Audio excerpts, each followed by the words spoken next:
வணக்கம். விளக்குல நம்ம என்ன திரி போட்டால் என்ன பலன்கள் அப்படிங்கிறத இந்த பதிவில் தெரிஞ்சுக்கலாம். முதல்ல இலவம் பஞ்சு திரி போட்டால் சுகம் தரும். தாமரை தண்டு திரி போட்டால் முன்வினை நீங்கும், செல்வம் சேரும், திருமகள் அருள் உண்டாகும். வாழைத்தண்டில் திரி போட்டோம்னா மக்கள் பேரு உண்டாகும், மன அமைதி உண்டாகும், குடும்ப அமைதி கிடைக்கும், தெய்வ சாபம் மற்றும் முன்னோர் சாபம் நீங்கும், குழந்தை பேரு உண்டாகும்.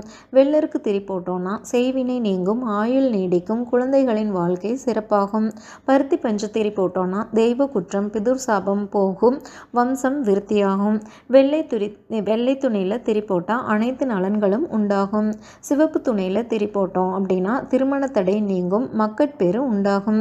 மஞ்சள் துணியில் திரி போட்டோம்னா எல்லா காரியங்களிலும் வெற்றி உண்டாகும், அம்பிகையின் அருள் கிடைக்கும், வியாதிகள் நீங்கும், செய்வினை நீங்கும், எதிரிகள் பயம் நீங்கும், தம்பதிகள் ஒற்றுமை ஓங்கும், மங்களம் உண்டாகும். பட்டு துணி திரியில் திரி போட்டோம் அப்படின்னா எல்லா சுபங்களும் கிடைக்கும்.